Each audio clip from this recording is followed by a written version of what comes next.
Welcome back to my YouTube channel. My name is Joe. We are here about the diaspora transition, and we have a sister called Amber who also seems to be in Ghana.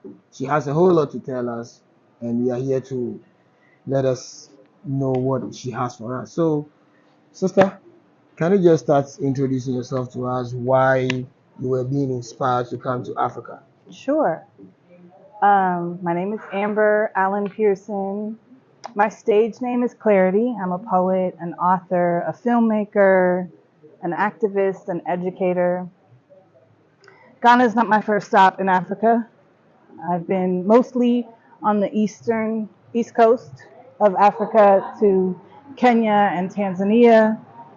In 2015, I built a program and a project there where I took young women from the US, African American girls specifically, and focused on dark hued African American girls to Kenya and to Tanzania. I was partnered with a school there in Kenya, Daraja Academy, and in Tanzania, Sega School for Girls. And we co-wrote curriculum that was all about this idea that women influence the world. We change the community. Women birth children, and women have a big effect on the community where the children are raised. Statistically, when you give money to men or power to men, alcohol rates go up, alcohol. But when you give money to women, schools are built because of their children. Yeah. So I built that program a long time ago, and that was my first exposure to Africa. And what I learned is, travel of any kind is good for the mind. Yeah. Travel to Africa is particularly special, especially if you are somebody from African descent. Yeah. Yeah. And so did all that, and I had always set my eyes on Ghana because part of my line, my ancestry is from Ghana. Wow. But also because when I was in Kenya, I could see how the familiarity of my community at home, the African American community at home, and the people in Kenya, for me and for my students, it was like, wow, you look just like my neighbor, or you look just like my cousin. And I figured it would be even more true here in Ghana, since most of the people in the diaspora of the Americas were brought from the West and the Gold Coast of Ghana. And so I always wanted to come to Ghana. Right.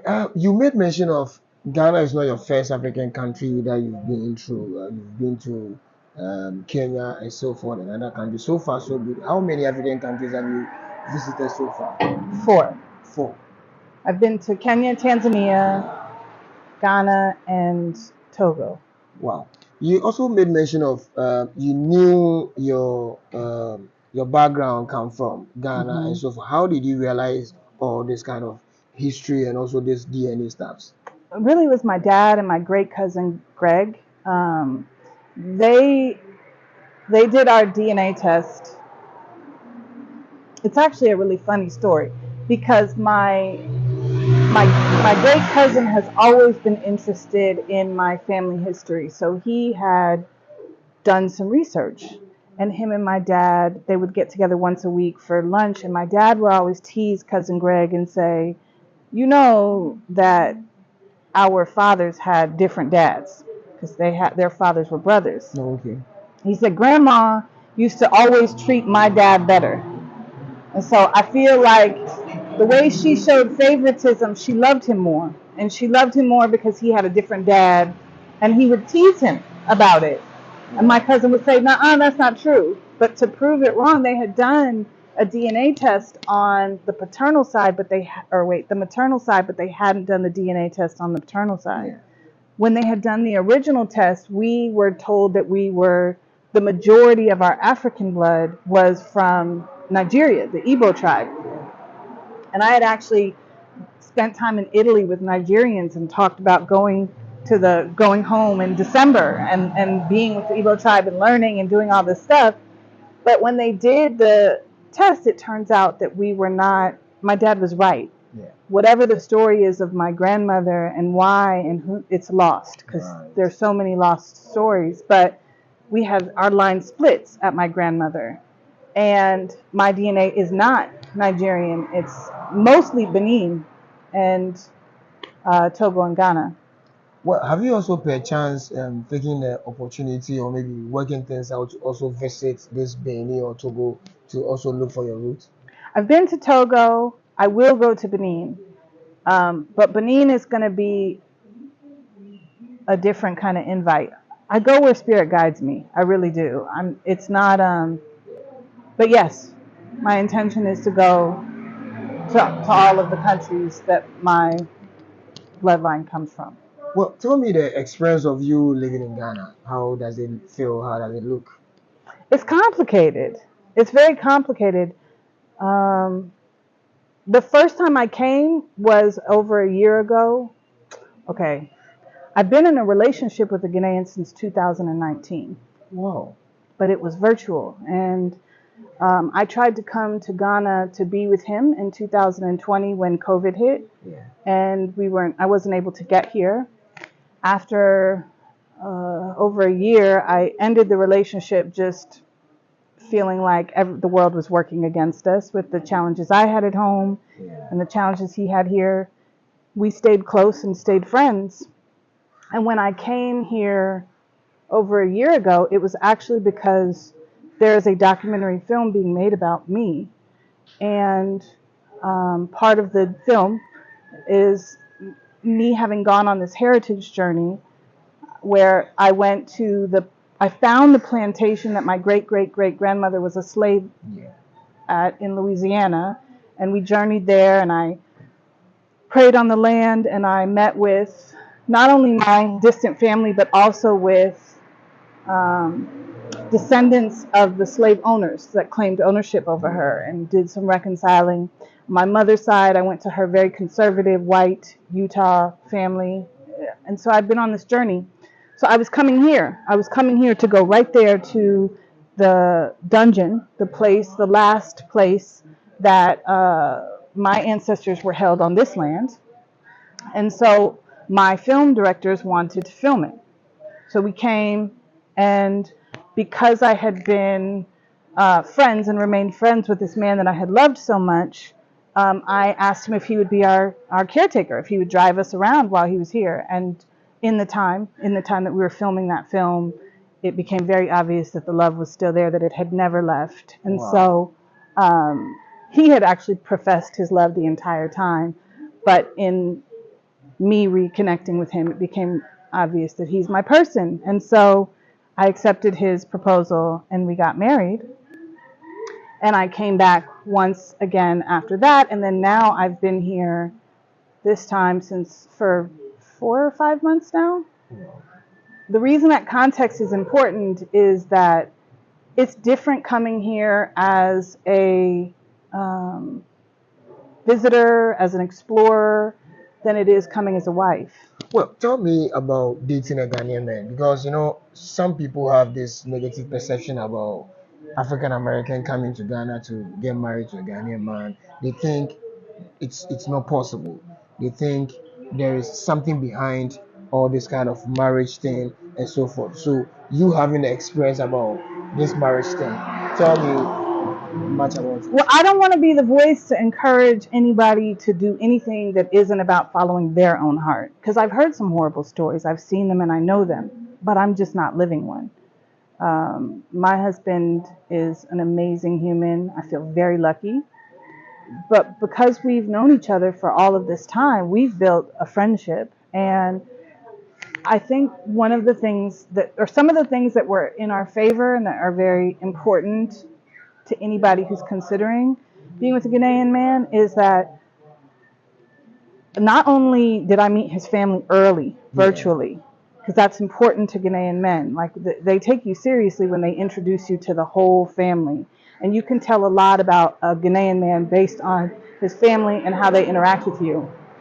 And I married well. I married a lovely man with a lovely, lovely family. Wow. But also how my uncle, whose home we're in, was already here. And so the first time that I was coming, he was going to meet me to be my escort and to be my guardian during that interaction. And when I couldn't make it because of COVID, he met him on my behalf and developed a relationship with him. So these family connections are important. They protect you as a woman. They protect you as an African American, because people take family real seriously here.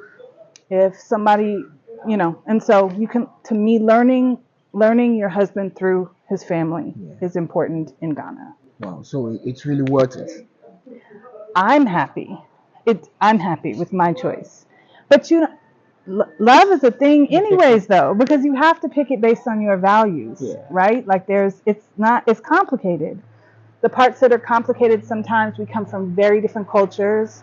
And so sitting down and reconciling the expectations of each other, or the miscommunications, is complicated. But for me, that's a worthy fight. For other people, they might not want that fight. It might be important for somebody to be with somebody who understands them right away. For me, this kind of work is worthy of the person that I chose. Well, I need to also ask you this. I'm not trying to generalize this thing that Ghanaian men doesn't like talking too much. I see African Americans, I see diasporas, they like talking too much, like when they are in a relationship, or maybe when they are married. Sometimes I see Ghanaian men to be like introverts. They don't like talking too much. Maybe sometimes you being an African American or maybe a diaspora, you might feel that your husband doesn't love you, or he doesn't like you. How do you cope with that kind of attitude? That's a really great question. I mean, it helps that him and I could only talk since 2019.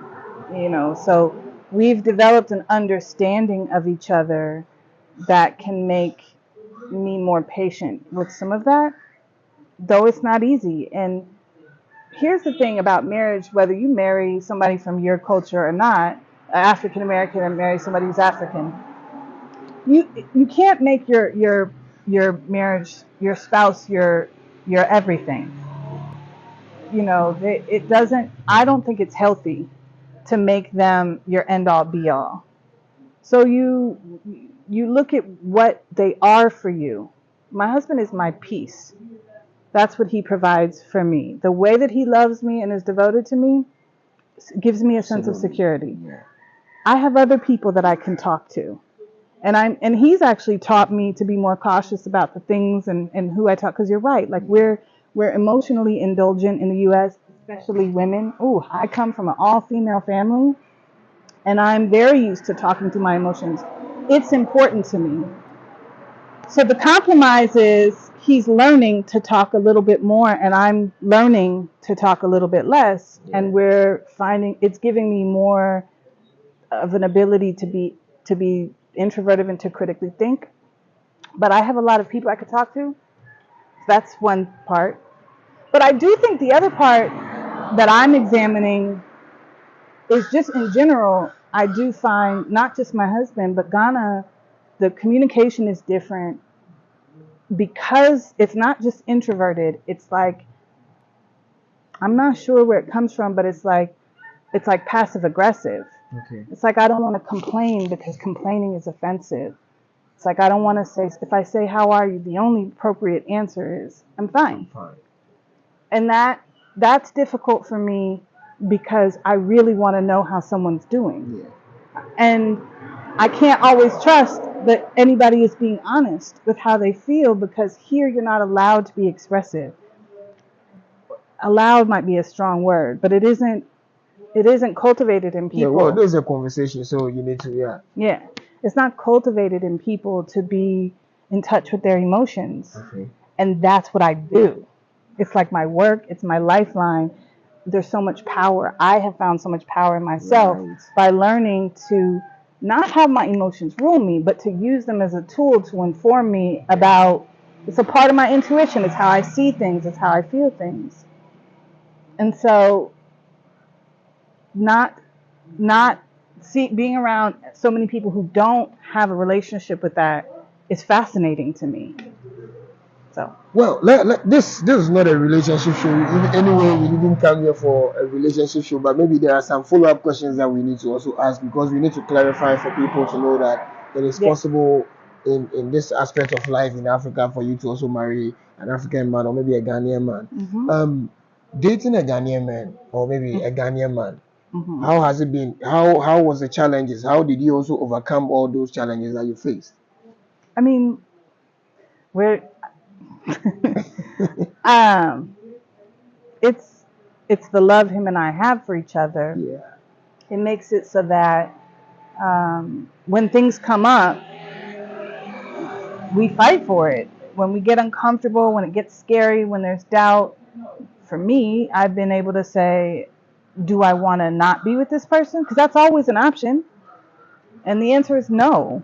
I don't want to not be with this person. And so, so whether that means me compromising or him compromising, it's so hard to talk about relationships because there's no general like my person is devoted to me, I'm devoted to him. All of the complicated bits in there, they come and they go. I think it's a blessing that we're still, I mean, it's only been over a year. Like, talk to me when we're 10 years in. This is a lifetime battle, and I pray that we have what it takes to see each other through the difficult parts. We've already had a bunch of difficult parts. We've already had, and I don't mean him and me personally, I just mean like in our lives, we have things, and we're just getting started. So, I don't know. Yeah. Like, Well, people think that a diaspora, maybe African American, cannot date or maybe marry a Ghanaian man. They think it's not possible. They think sometimes these African men are stocking money from these African Americans and so forth. Look, it's not true. I have to say this. It is never true and it will never be true. Love is love. When love comes in, it is true love. There's nothing like faking anything for anybody. Well, let's get on point. You made mention of you shooting a documentary about you. How far has it been? Have the documentary been aired? Or like, I want to know how far the documentary has been. Okay, so they have done all the filming and it's in editing. The goal was actually to have it done by January because they were going to release it to one of the major film festivals in the U.S., but it's not ready. So they're going to be editing it until early next year, and then it'll be released. I'm excited about it. I feel really blessed and lucky. It's been quite a journey. When they first approached me about making it, I did not see myself worthy. To be honest, I didn't understand why they wanted to make a story about me. But as we have filmed over these last few years, it's become more and more clear to me why the story is important and how I can use it to have really important conversations like this one about identity, about grief, about belonging, about all of these different ways in the world that human beings are creating division by creating identities that separate us rather than identities that unify us, rather than seeing that we are all one species and that we're all affected by each other. So that's one part. I'm also excited because they invited me to be a director so that I would have agency over my own story. And in that time, it turns out I'm actually good at being a director.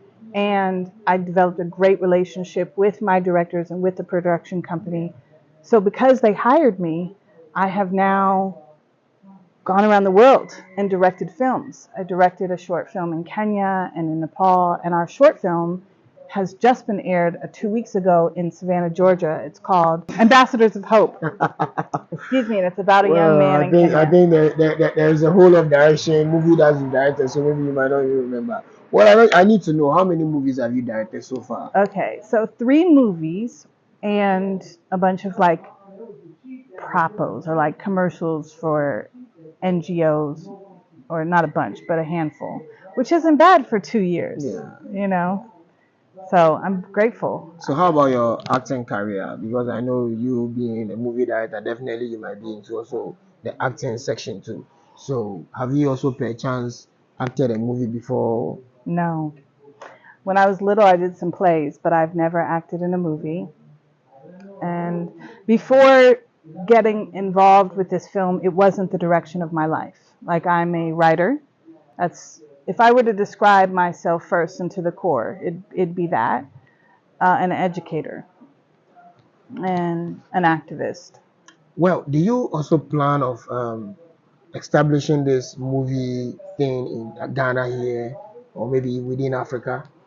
I know that I will do a screening here, but I don't know what I still come. This goes back to your original question. I don't know what else I want to do here besides being a wife. I know I want to do something, and I've been looking. I feel like African Americans come here with so much healing to do, and it takes.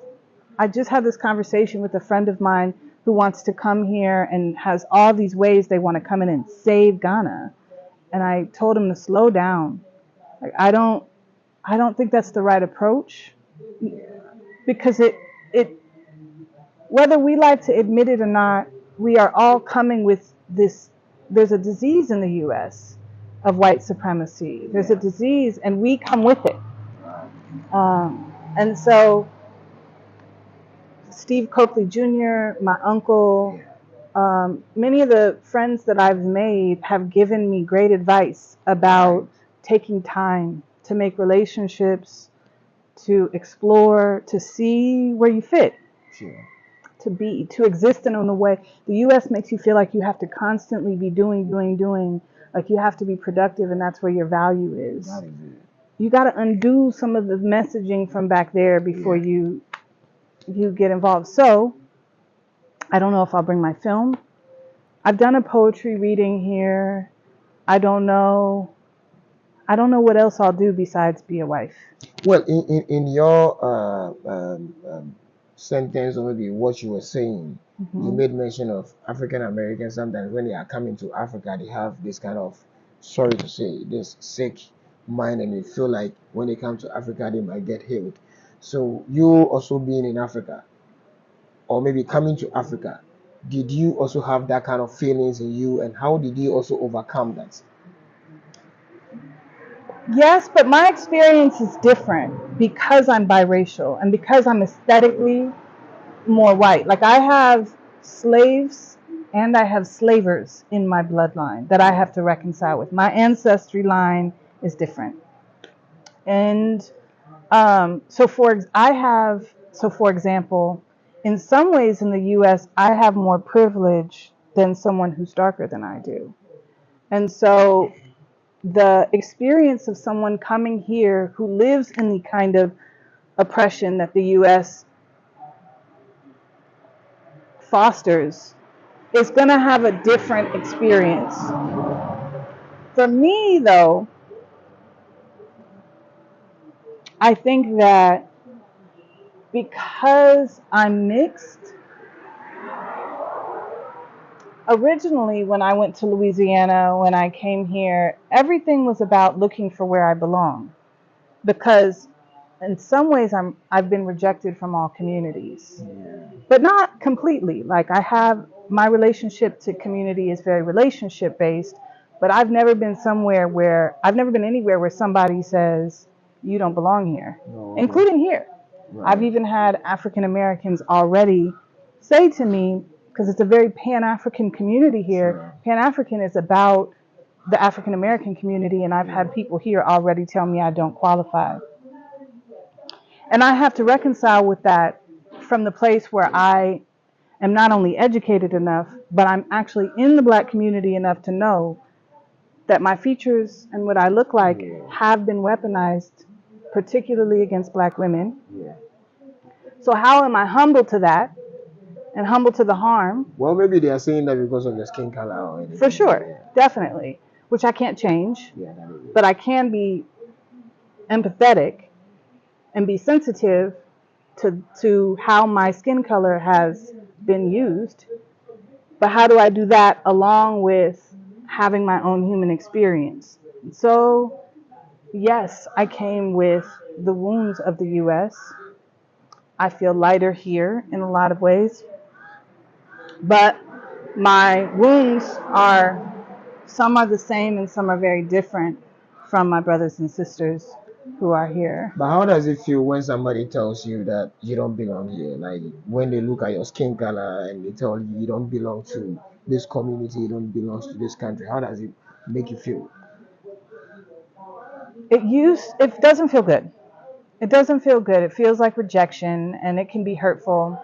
But I've learned some things in this skin and in this body because when I was younger, it made me, in a way, feel a little desperate to belong. Like, I have poems about this where I used to wish that I were darker, where I used to wish that I had brown eyes. I wished that I could belong easier without always being noticeable because the majority of my social life, my family life is in Black community. And I love Black people. I mean, that's just at the end of the day, it's my preferred community. Though I own, anyways. But now I've learned something. In my search for belonging, I've realized that the idea of belonging itself is a myth. Because in order for me to feel like I belong, somebody has to not belong. It's like the only way that we can create belonging is a part of the division. So there's what used to feel like a curse. I used to walk around feeling sorry for myself, like, oh no, I have no place. Now it feels like I belong nowhere and everywhere all at once. And it's actually kind of a blessing because all of my relationships and my community that I've built is based on Amber. It's not based on Blackness, whiteness. It's based on how I show up in the world. And some people who live in a Black community, a white community, an Asian community are obligated to that community based on their identity. I don't have that. And so I get to stand on my values different. And I wish that for everybody. Well, Sorry, I'm people messing with the normally mic. says, or maybe should I even say, the fact that we are promoting Africa, the fact that we sometimes some of us are saying that you guys should move to America and come to Africa because Africa is a key to the world. There is something good about America. Talking about this movie industry thing, for me, I can barely say, let me tell you the truth, Ghanaian movie is not doing well as compared to American movie or maybe this Nigerian movie. So coming to Ghana with this idea of having this American movie strategy of making money and making a whole lot of movies and so forth, how would you also help in building Ghana movie or maybe developing Ghana movie to match the standard of American movie? You know, that's a good question. Remember, I'm 2 years in, so I'm just getting my footing in that industry itself. But I have to say, like, I look at Ghana should compare itself because it has everything that it needs here.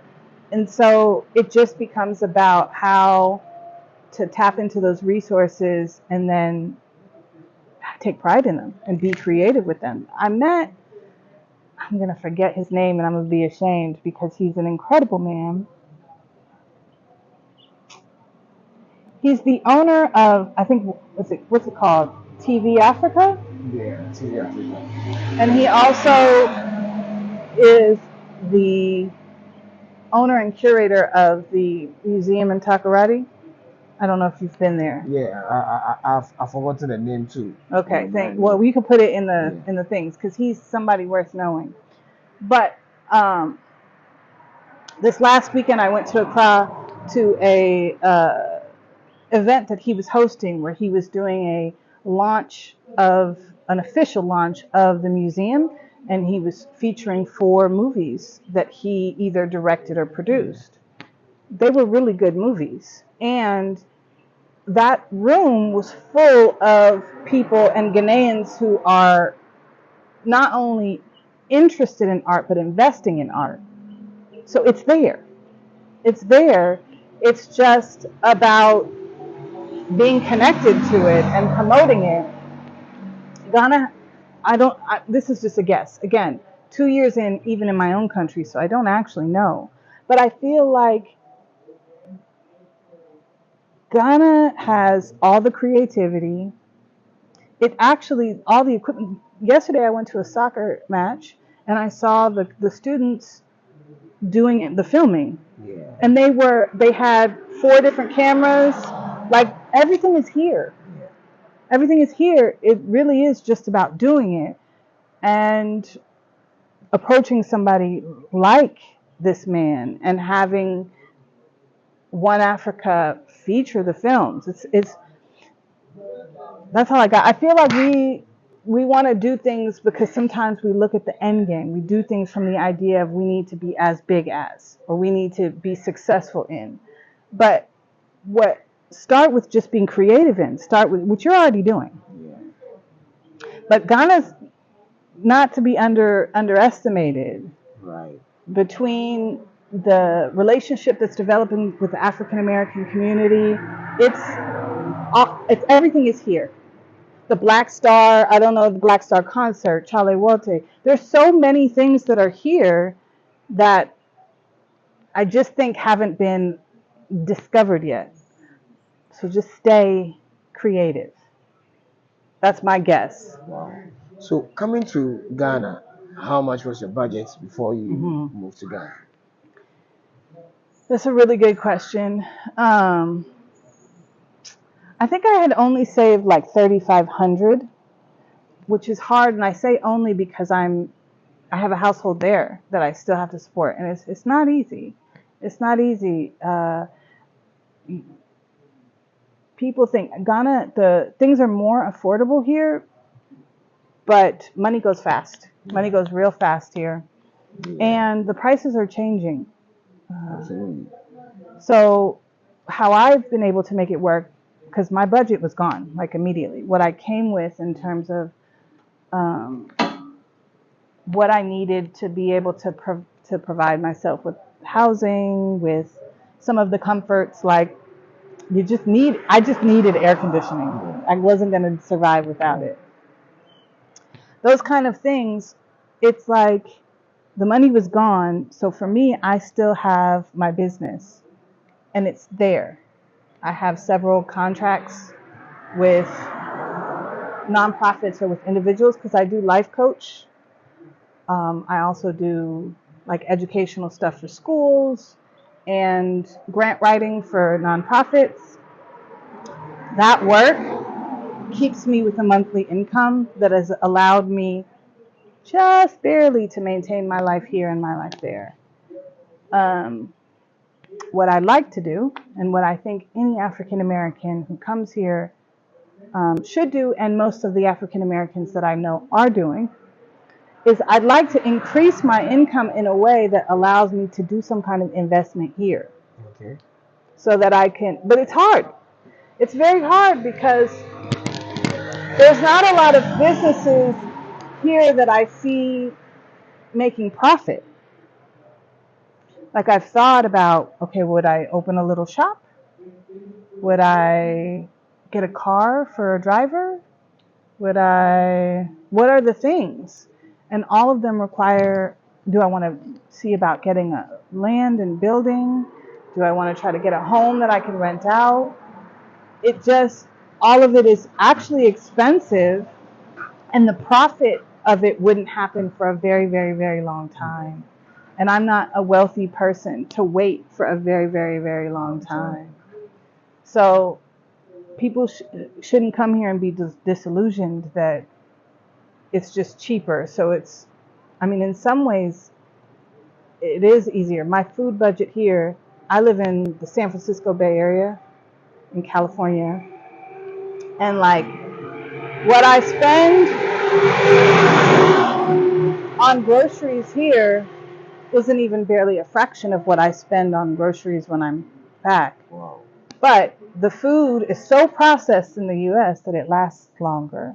The food here, I have to cook it quickly because it's fresh. Yes. And that's a good thing. Yeah. But so I'm spending more time at the market, and that's more money, but it's cheaper. It's just more frequent. Things like that. So I've been chatting with different African Americans who find different ways of making it work. A lot of the older people here are retired and they get Social Security from the US, or they have property or they have something that gives them some baseline security. But for us younger people, we don't all have that. I'm not a wealthy person in the US at all. I haven't even established myself there with my family. And so it gets a little complicated. But do you wish you could go back to US or maybe America to make things right before you come back to Ghana again? I don't wish that I could. I have to. I wish that I didn't have to. It's the opposite. Being in Ghana, have you ever had any regret in that? There have been some days that what has been a little bit more challenging is that, because again, remember, I came here as a wife, and in the US, a very, very valued relationship is the female relationship. Sisterhood is important. That, all that talking you said that Americans do that men don't, Ghanaian men don't. Women in the US, my sisters, we be here. Women don't really, they have friends. It seems like they're friends with their family and maybe associates with people they work with. Yeah. But it's been very hard for me to build a community for myself. And I've never been the type of woman who is dependent on my partner, my husband. I'm very social. I'm very independent. So that's been hard. I do like how valued the male relationship is here. Right. In the US, men are not often, particularly black men, are not encouraged to be affectionate and caring. Here, men, they look out for each other. Yeah, and it's beautiful. Yeah. But for me, that isolation has been hard a few times. There's been a few times where I was like, what am I doing? Like, am I giving up my whole life for one person? Is that smart? And I did all the questions. But two things that helped me. One is time, patience, and that I can build, because I don't always hang out with the African American community here. Because I'm actually shy, and so everybody here is already friends. It's not always easy for me to walk into an environment. Why is it that you don't want to get yourself involved into that? I do. I'm a one-on-one type person for the exact reasons I already explained. Yeah. I often walk into a space and I get rejected. People don't know what I think about things. They don't know what I am. Yeah. And so people can be very resistant and turned off by me. And so it makes me skeptical to make relationships with crowds. I'm better at making relationships with individuals. Yeah. I have my uncle. He's my base point. I love, love, love, love my uncle. So when I come and I'm just with him, I'm happy. When I come and there's a lot of people, I'm quieter. If I start making relationships, I'll start to get louder. But this is how I am. I have made some friends, though. I've started to, just within this past month, I've started to make a few friends with African American women in my age range who are having the same experience. Okay. And who are missing their sisterhood. So I traveled with one. We went to Accra and we went to Abri. I'm like, okay. Well, I can't wait to interview the African American. Yeah, I already mentioned her. I can't wait to interview her. Well, my last two questions that I want to ask you. You've been in Ghana for a while now. At least you might have tasted this Ghanaian food. Mm-hmm. So definitely, as you're also married to a Ghanaian man, mm-hmm. you need to learn how to cook Ghanaian food. I have. So you've seen some, mm-hmm. you've tasted some. Mm-hmm. What food can you cook? What food can you also can it also be your best or maybe your favorite dish? So yes, food is one of my love languages, and I know that if my husband joins me in the U.S. or just in general in our home, I want to be able to provide him not just with my foods, but with foods he's familiar with. So between one of our friends and my mother-in-law, I have learned, the only thing I haven't done well yet is waichi. But I make red, I make garden egg stew, I make contumely stew, I make Uh, what else? I make fried rice. I make noodles. But my favorite thing, which I can also make, is okra stew. Wow. I have not ventured. I made once with her fufu. I have never done it on my own. I don't know if I ever will. Fufu, benku, those are a little bit more difficult. But I'm constantly trying to learn the food and to do it well. Well, as you're also in a tree or maybe Fanti community, Mm-hmm. you might have learned how to speak Fanti a bit. No. So now if somebody speaks Fanti, you wouldn't understand. No. My husband is Ga. Gan. Well, you might have also learned how to speak Gan, right? No. So the fact that you have your husband's Yes. DNA in you, Yes. at least you have a little bit of genes in you. Yes. You guys have been doing something small. Yeah. So the Gan DNA has to also enter into your DNA. Yeah. So tell me, if I say Unuogan, I what's the won't. meaning? I have no idea. So how do you say what is your name in Ghana? I don't know. I don't know. And I watched enough of your interviews to where I knew you were going to ask this question. And so I have both Twi and Ga. I have asked for help in Okay. learning. And my mother-in-law gave me a list Okay. of things. Well, so tell me But I and have to explain. look at the list. No. Teote. All right, I'll give you that chance. Look on the list. Well, I know that one. Teote. I know that one. Oyejuba. That's yes. So That's that how is you respond. yes. That's Yeah. how you're doing. I'm doing fine. What's the other one? Wait. Ah, dang. I'm tired. Well, look into your book. Since you have your I feel like I'm cheating.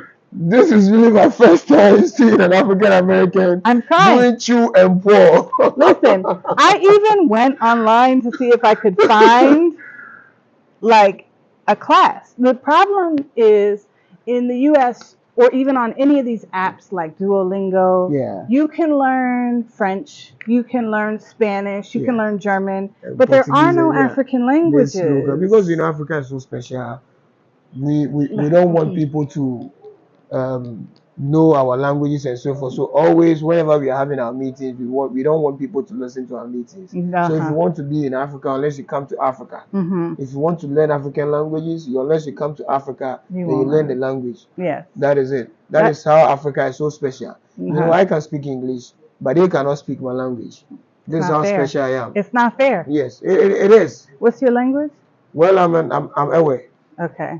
I can speak Ewe, I can speak Chi, I can speak Ga, I can speak Hausa a little bit. And Fanti. I can speak Fanti, I can speak Gushi. See how cool yes, you are? A whole lot. I want to be that cool. Yes, it's not easy. You need to also travel a lot to explore, to also learn the language.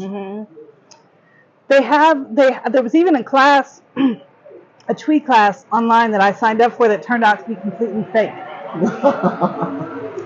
Etomi. Oh, okay. Etomi is the word that I use. And then she taught me, but I told her she taught me very domestic words like mibe, which is I'm sweeping, and mahoni, which means I'm cooking. I was like, I'm going to be doing more, Mama, than cooking and sweeping. Like I need. Well, I would like you to also create a YouTube channel, including you and your mother-in-law.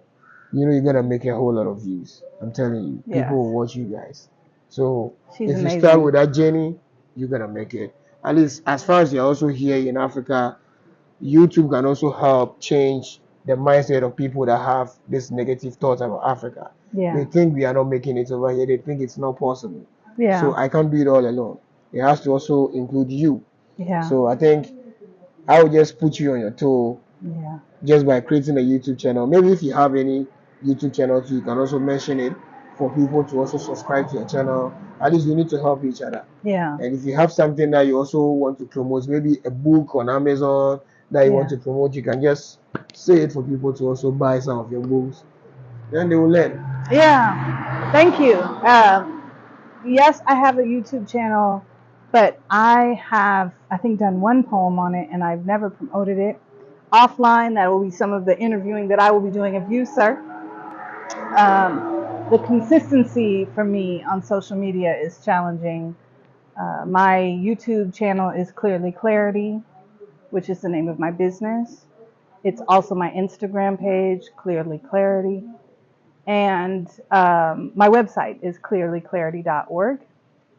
Wow. So all of those. And I would love to, I'm glad you said me and my mother-in-law versus me and my husband, because you've gotten me to talk more about my relationship than I am publicly. I'm private about it. I'm protective of it. Yeah, right. My mother-in-law is amazing, and I would love to promote and show her off, especially because I've been raising funds for her for this past year, because on January 2nd, the family home that she took 16 years to build burnt down.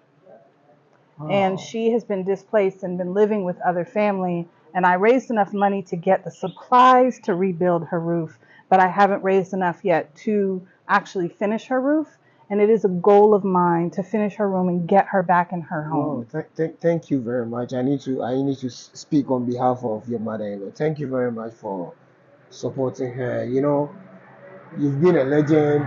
I like to hear stories like that, because if you are doing something like this to change this narrative of people that are doing good things, you know, I have to say you are a legend, Oh, because thank you. you've done your best, you've tried your best, you've did all you have to do. She is the legend. My mother-in-law is so dedicated to family. She's the most loving, kindest human I've ever met in my life, and she deserves nothing but good things. And in my lifetime, my goal is to get into a good place to make sure she has those good things. Wow, wow, So, amazing, amazing, amazing. so I will follow up on that. And then besides that, the movie will be coming out, and I also have a book that is currently on pre-sale. It comes out January 1st. Yeah. It's called The Unrooted Bloom. It's a collection of poems that I've written over a series of about 20 years. Yeah. And it's being released through Black Lawrence Press.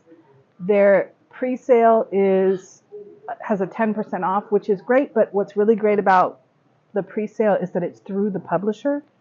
And it's always good to purchase books from the publisher rather than from Amazon or some of these big giants, because publishing companies, smaller publishing companies, are not only having a harder time staying alive and staying in business, but they're having a harder time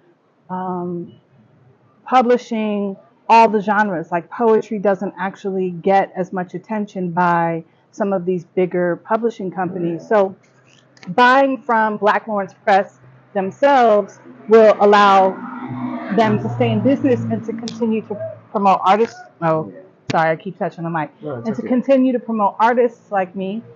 There's a link on my Instagram and my website to my book page, The Unrooted Bloom, where you can buy the book on pre-sale, and I'll give you the link so you can put it in Right. the description. Well, if you are watching us, we are in Ghana. There's a winner precisely. This is where we are. At least we need to speak about Africa. We need to speak about Ghana. Maybe you have something to share with us. You have anything, you have any comment, you have anything for us, just write it down at the comment section.